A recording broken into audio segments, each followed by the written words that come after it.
I'm back again. Right now I'll be sharing with you guys 9 underrated tips for building a bigger back. So if you guys watched the video a couple weeks ago where I spoke about my 5 favorite exercises for back training, this is gonna take things a bit further and a little bit more in depth.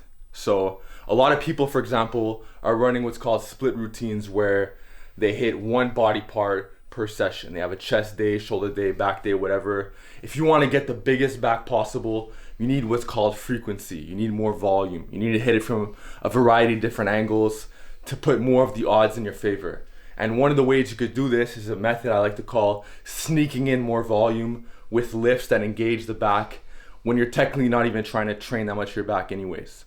So I'm going to be giving you guys tips in this video on how to sneak more volume into your training, along with some bodybuilding style tips for back training. So we're going to jump straight into it. So first things first, you can see we have a trap bar right here.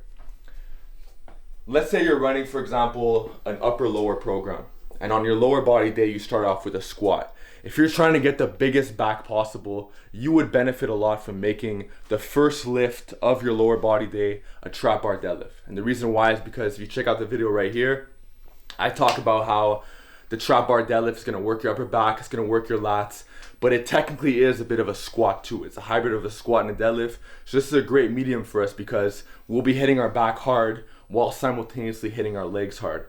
So check out the squat video, or should I say the deadlift video, trap bar deadlift, and you're gonna know more of the details on how to actually do it properly.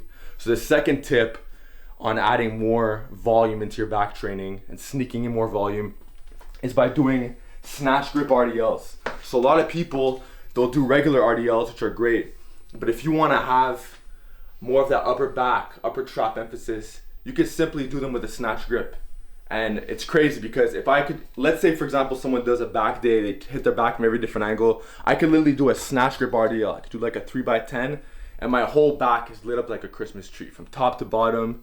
The soreness is crazy and the size is crazy as well. My back was biggest when I was doing a lot of snatch grip lifts. That ties into the whole silverback philosophy. So as far as the snatch grip RDL, you should not use an axle, but you're gonna see why I'm using the axle in later tips. But you grab it with the snatch grip, unrack it, so you start from the top, and all you have to do is just push the hips back. You could even get a pause on these. I would actually recommend pause snatch grip RDLs. So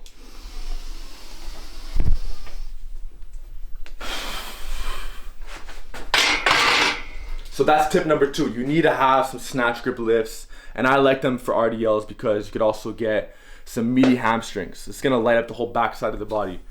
So the third thing now is carrying variations. I've spoken a lot about conditioning on my channel. You can check out my conditioning playlist, but you want to have some conditioning exercises that are going to give you a bigger back if your goal is to have the biggest back possible. So as opposed to doing lifts like, you know, some Stairmaster, whatever the case is, whatever you have at your gym, you do some treadmill, you can still do those things, but make sure you have some strongman style conditioning. And one of my favorite exercises for this that you could access in most of your commercial gyms is the Zercher carry. So all you do, and if you have an axle bar, it's even better. If you don't have an axle bar, you could simply put some fat grips or put like some kind of pad, put towels, whatever the case is, just suck it up and do it regular style. So you could do this, and then you just walk back and forth. You're not gonna cut that out. Just walk back and forth. And for these, I like 1 to 2 minute carries. So don't try to be a hero and do some 15-second carry. We want good time under tension after the session, and a good way to do that is with 1 to 2 minute carries. You could do them for 3 sets. You could even have like some 2-minute carries for 5 sets, get a 10-minute total. And that will give you some great conditioning that will really build up your back. Fourthly, and this ties into the whole Zercher philosophy, it's you could start incorporating Zercher squats in your program as well. And the reason why I like Zercher squats is because they're gonna stress the upper back to a large extent in an isometric fashion. I think it was Christian Thibodeau who said the Zercher squat is the best squat for people who don't like training legs, but they like hitting the upper body. And I love training legs, I'm sure you do as well. If you're trying to build the biggest back possible, you would benefit a lot from the Zercher squat. So once again, the Zercher position, and just drive the knees forward. Make the bar touch your thighs right here. You can even get a pause, and then from here you drive your feet into the ground. So that's fourth. You need some Zerchers in your life. Now, fifth tip. You might already be doing some dumbbell rows. If you want to know more about dumbbell rows, check out my video right here. But a lot of people do the typical 3 sets of 10. If you want to get the biggest back possible, you have to follow some bodybuilding style parameters where you don't only hit them from different angles, but you hit them from different rep ranges as well. So you might do, for example, a 3 sets of 10, and you might even have a back off set where you do a last set of 20 just to finish off, just to get all the juice out the back. And you could do these off a bench, you could hold on to some kind of rack, whatever the case is. You could do them freestanding. Honestly, I would recommend you hold on to something so you could have more of a stability aspect, and you could really simply focus on the lat that you're trying to work. Or you could even play with different elbow positions. The higher the elbow is, the more the upper back you're gonna get. That's why when you're here, it's kind of like a face pull. So play around with different styles, but always know what the intention is behind the exercise that you're doing. Are you trying to target the lats? Are you trying to target mid back, upper back? What are you trying to accomplish here? Look at your back, take photos of your back and see where you're weak at, or more likely where you want to improve. For example, you might have a lot of thickness going on, but you could use more width. You might have some width, but you could use some more thickness. So the 20 rep dumbbell rows on a volume day are really hard to go wrong with. And if you don't have the full body awareness yet, it's not the end of the world. You could just wait on this tip, and later on down the line in your lifting career, you can start incorporating dumbbell rows for sets of 20. So the next tip, this is something I got from bodybuilders. And even though I'm not a bodybuilder, I don't personally really care about bodybuilding, just like how I don't care about Olympic weightlifting, just like how I don't really care much about powerlifting, just like how I don't care about that many things to a certain extent.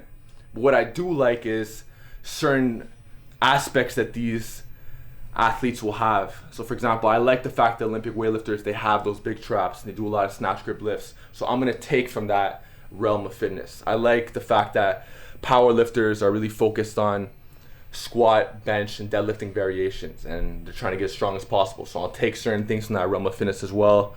You have to take from different categories, and a lot of these different categories will have developed backs. So you could learn so much from these different kind of athletes, especially strongman competitors, which I keep talking about on this channel.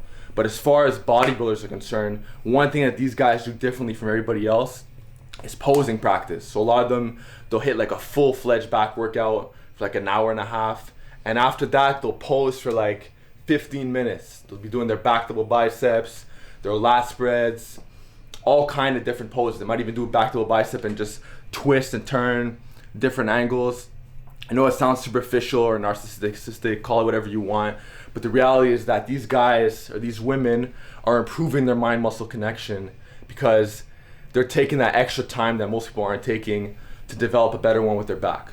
So for example, you could train whatever, and for a good 5 minutes after, just put your phone to the side and just do some different back poses. It's gonna help you with your mind-muscle connection. So that way when you do your rows, when you do your pull-ups, you're actually gonna feel the right musculature working. You're not gonna be pulling too much for your arms. This brings me on to the next point, which is cueing. Cueing is everything when it comes to back training. I understand that there is a time and place for just move the heavy weight, get it from point A to point B.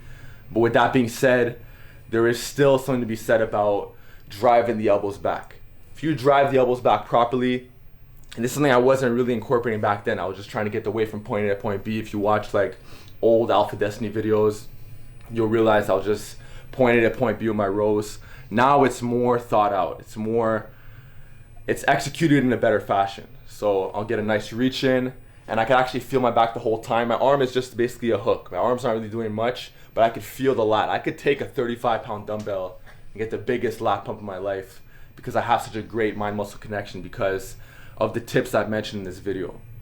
So the next tip we'll be talking about T-bar rows. And what I really like about T-bar rows and what I've noticed recently is that when it comes to, if you watch my video on shoulder flexion, you know this is shoulder flexion, this is shoulder extension. If you're doing an exercise like a pullover, you're getting that shoulder extension where the arm is going down and you could feel a great contraction in your lat. Kind of like if you take this band and I'm driving down, feel a great contraction in the lat. If we talk about dumbbell rows, or should I say T-bar rows, what most people do in the gym, and I understand where they're coming from, is they'll take a D handle or a V handle and they'll put it right here. But the problem is that it slides. It's moving. So you're trying to get that shoulder extension. You're trying to bring it more down to feel a better contraction in the lat. But every time you do that, it slides. And especially if you're using heavy weights, you have 4, 5, 6 plates on a T-bar row. And the next thing you know, the barbell could come out of the landmine. So we don't want that. So a good way around this is you could do some chest supported T-bar rows, because I know those are in a fixed position. Or you could get a piece like this. If you zoom into here. So this way I could get that shoulder extension and the V handle is not gonna move. So this is really important because I get better contractions. I can actually lift heavier.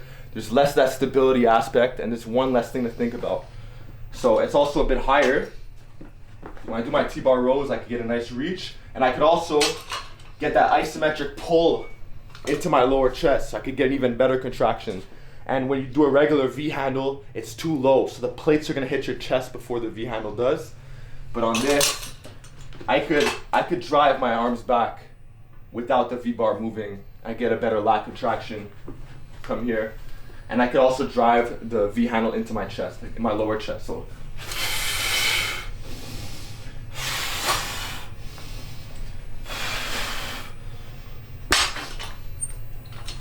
and there's a reason why a lot of bodybuilders will stick to a lot of T-bar rows. You'll see them do just as many T-bar rows as barbell rows, at least from what I've seen. You see a lot of like the Ronnie Colemans, the Lee Haneys, a lot of old school bodybuilders. In the powerlifting world, they're really focused on a lot of Pendlay rows, lifts where you might not get the best contraction, but it'll carry over to the lifts. So, like I mentioned in the back video, my 5 favorite back exercises, I still love barbell rows, but if you're trying to get the biggest back possible, you'd be a fool to not have at least some T-bar rows into the mix. So the last point I want to talk about is a lot of people want to get bigger forms, like myself especially. But if you want to get bigger forms and you want to get the biggest back as well, you'd be a fool to not be doing any thick handle inverted rows. So I'll show you guys right now.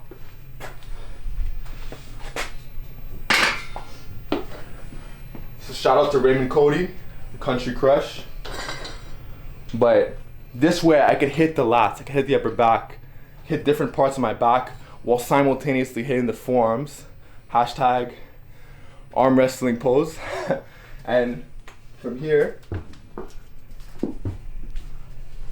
I get a nice reach and pull.